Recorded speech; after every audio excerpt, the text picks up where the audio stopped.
before we go into the actual conflict of the Korean War, let's try to get a sense of the historical environment going into the Korean War. So if you go all the way back to the late 1800s, early 1900s, the Korean Peninsula, what we now consider both North and South Korea, they were occupied by the Japanese military. And then in 1910, the Korean Peninsula is formally annexed into the Japanese Empire. So the Japanese are essentially this colonial, this imperialist power here, and they stay in power in the Korean Peninsula all the way until the end of World War II. And it's probably worth saying here, and it's probably worth doing a bunch of videos here, that the Japanese occupation was not a pleasant occupation for the Korean people. They subjugated the Korean people in multiple ways: forced labor, forced prostitution.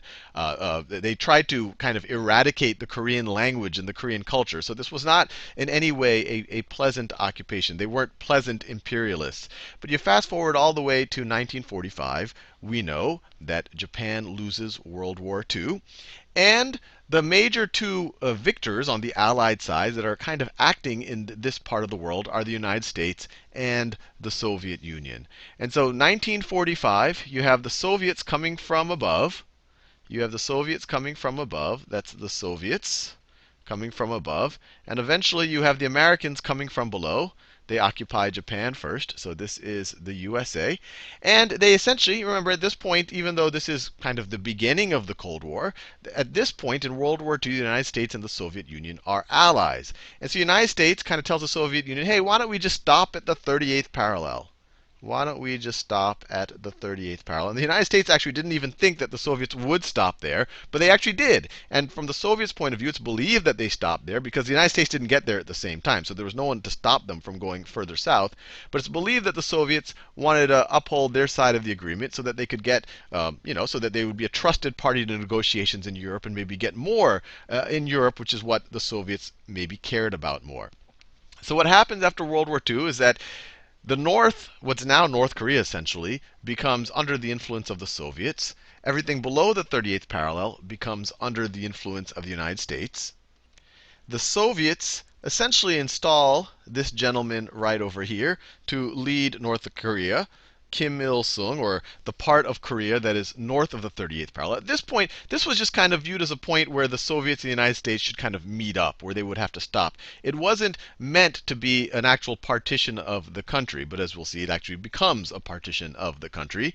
But the Soviets install Kim Il-sung. He sets up essentially a communist dictatorship in the north, and this is the current leader of North Korea's dad. This is Kim Jong-il's dad. So he gets installed in the north, and in the South, if you fast forward a little bit to 1948, there's an attempt at elections, but those elections are seriously rigged. And this gentleman, Syngman Rhee, comes to power. And although he might look like a nice, pleasant man, he was actually fairly ruthless, and he is, unanimously considered a strong man. And on both sides of this, so once again, this is one of those situations where you really can't call either of these guys good guys, because both of them have done some pretty nasty things to each other, to soldiers on either side, and to innocent civilians. But Syngman Rhee comes to power in the South, and his, I guess, most attractive feature to the Americans is that he is not a communist. And so you have this situation setting up: communist North above 38th parallel, non-communist South controlled by Syngman Rhee, supported by the United States. The other thing that happens is that the Soviets help build up the North Korean military. The United States is not as encouraging of a strong South Korean military. So you start having an imbalance between the military of the North and the South. And obviously, either one of these parties, Kim Il-sung wants to unite Korea under his rule, under his communist rule. Syngman Rhee wants to unite Korea under his authoritarian rule. So they're both kind of setting up troops. They're both setting up troops along the border. And this whole time you have skirmishes going on across the border. And just to give you a context, you're probably saying, wait, Korea is right next to China. What was going on there? And if you go to China, you in 1949, the communists come to power. There was a civil war leading up to that between the communists led by Mao Zedong and the nationalists led by Chiang Kai-shek. Mao Zedong comes to power. He wants to support the communists in North Korea, especially because some of those communists in North Korea actually helped fight on the communist side during the Chinese Civil War. So this is an important factor right here. Mao Zedong is interested in spreading communism. He doesn't like the Americans in South Korea, and he feels some type of allegiance to the communists in North Korea. So now you fast forward to June 25th, 1950. And in the north, you have a major there's a lot. The North Korean army, and it's not called North Korea at this point. They both consider themselves Korea, competing, I guess, governments of Korea. The army in the north is disproportionately stronger than the south, and so they invade. They view this as their chance at unifying the peninsula. And essentially, they're able to almost just kind of storm through the Korean peninsula. Immediately when that happens, the UN, and especially the United States, and this is because at this point the Soviet Union was boycotting the Security Council, so they couldn't even veto it. The UN immediately starts supplying naval and air support for the South Koreans. But the disparity is so big that the North Koreans are able to just keep marching forward. Within a few days, literally by July 1st, the United States decides to commit ground forces, because we had substantial ground forces in Japan, which isn't that far away. Just to give you a global perspective, this is the Korean peninsula right here, and this is Japan. I know I could have probably found a bigger picture of that, but America had military forces in Japan that they could send, and so the Americans enter the battle in a major way very early on. But that doesn't stop the North Koreans for some time. So the North Koreans get all the way, they're able to occupy all of the Korean peninsula except for kind of the northeastern corner. So they get around this far. And so over here you have the city of Pusan, and this is called the Pusan Perimeter. Pusan Perimeter. And it's at the Pusan perimeter that you have a little bit of the United States and Korean forces combined are able to halt the North Koreans. And you have a kind of a slight stalemate for a couple of months here. But while that stalemate is happening, the United States is able to, and especially the UN, but it's mainly the United States, is able to build up significant troops within the Pusan perimeter. But even more, and at this point, the United States and the UN forces go under the control of Douglas MacArthur, General Douglas MacArthur, who's a bit of an interesting character. Until this point, he was able to kind of rule Japan with an iron fist. He's a hugely popular war hero in America. And the current president, Truman, kind of has a little trouble controlling MacArthur, especially during the Korean War. And we'll see that MacArthur really oversteps his bounds during the course of this war. Now at this point, you have the South Koreans and the Americans kind of cornered out down here inside the Pusan perimeter. It looks like North Korea is on the verge of victory, but the US is able to build forces. And the Korean War really just starts becoming into a game of Risk. I don't know if you've ever played the game of Risk, but whenever it's somebody's turn, they're able to spread their forces, but then they get spread thin, and then the other side's able to come back. And we'll see as the rest of the Korean War is essentially a back and forth between the communists in the north, supported by the Chinese, although the Chinese aren't in the war officially just yet, and then the Americans in the south. And the first really smart thing that MacArthur does is he says, look, instead of trying to fight our way through the Korean forces that are over here, instead of trying to fight our way through all of these Korean forces that are over here, why don't we just kind of outflank them? And why don't we use our navy to do an amphibious landing of an army at Incheon? So in September 15th, while you have kind of the stalemate over here, the United States, they have an amphibious landing. So they send troops from all of these places. They have an amphibious landing at Incheon, which is near Seoul. So they land at Incheon, which is roughly over there. I'm not super accurate here. And what's interesting about that is in any battle, all of these Korean troops right here, they have supply chains. They have to get food and supplies and fresh troops from up here. And so the further in you go into enemy territory, the more spread out your troops get.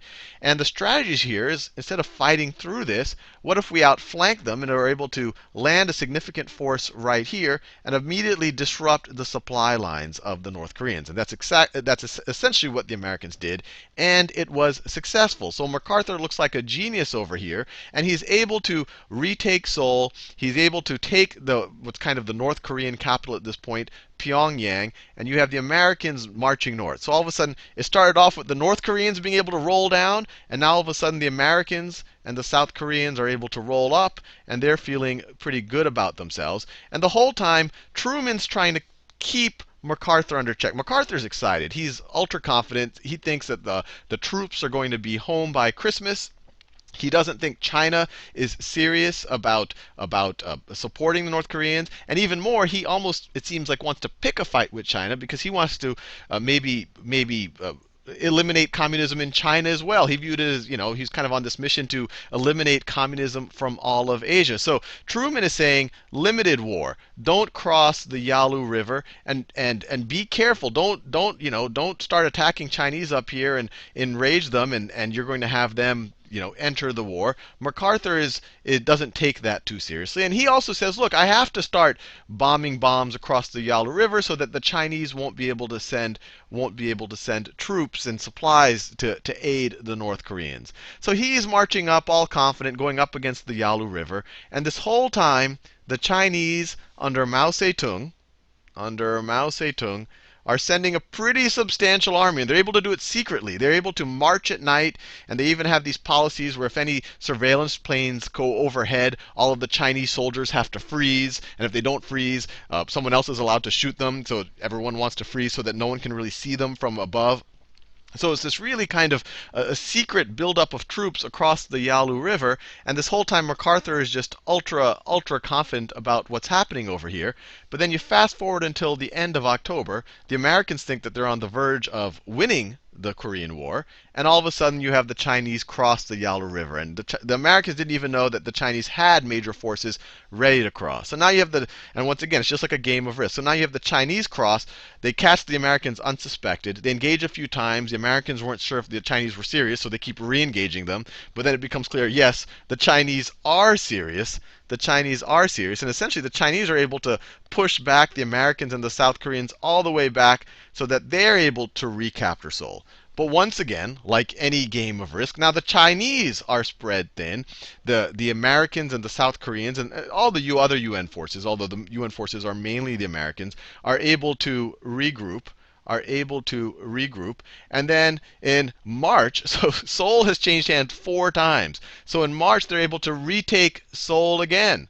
And at this point, MacArthur, ultra confident, he's telling the Chinese, you've essentially lost. He's even trying to get permissions to use nuclear weapons against the Chinese. To some degree, he doesn't even think he needs the permission of Truman to stop. It sounds like he's eager to push the Chinese further back, even though they kind of surprised him the first go around. So Truman has enough of this wild card guy who thinks that he can call the shots and use nuclear weapons if he wants to willy-nilly. And so Truman finally dismisses MacArthur in April of 1951. And at this point, you start having a stalemate. You start having a stalemate near the 38th parallel, so that you start having a stalemate across this border right over there. And both sides think the end of the war is imminent. They're like, okay, we're back to where we both began. We should both stop here. But the negotiations, unfortunately, took over 2 years, and there was a lot of, I guess, back and forth about what to do with prisoners of war and all of the rest. But it finally took 2 years, so that in July 27th, 1953, you have an armistice signed between the two parties. And I want to make it clear, an armistice agreement, it is not a peace treaty. It is not saying that we both agree that this is the border of our 2 new countries and that we are now at peace with each other. All an armistice means is that we're going to stop fighting. It is not a formal end to the war. So in theory, in theory, North and South Korea, even to this day, are in a state of war. And to this day, I'm recording this video in 2011. Maybe if you view this in the future, hopefully they won't be in an official state of war. But they're in an official state of war under an armistice. They've just agreed. They've just agreed to stop fighting. So all in all, you have this hugely bloody battle with all of these atrocities going on both sides. Syngman Rhee, when he was the first time when the North Korean troops were rolling into South Korea, he essentially beforehand he was kind of imprisoning a bunch of people who he suspected to be communists. And when I'm talking about people, I'm talking about whole families sometimes. And when he was retreating, he essentially allowed the massacre of a huge number of people who were just suspected of being communists. And these weren't just military men; these were women, these were children, these were entire families. So he's guilty of that. And Kim Il Sung just as guilty when the North Korean soldiers infiltrated the South Korea in Seoul. They committed atrocities, killing civil servants, killing any of the kind of established intellectuals in the area. So on both sides, this hugely horrific war. And just to get a sense of what was happening, Korea isn't a huge country, but you have within Korea the civilian deaths, 1.5 to 3 million civilian deaths, and the consensus is at 2 million. And this tells you how ugly war is, that you can't even estimate how many people died to the nearest 500,000 people. You just don't know what happened. But 2 million people died in a country that's not too big. You have 30, all in all, you have about 40,000 American soldiers dying.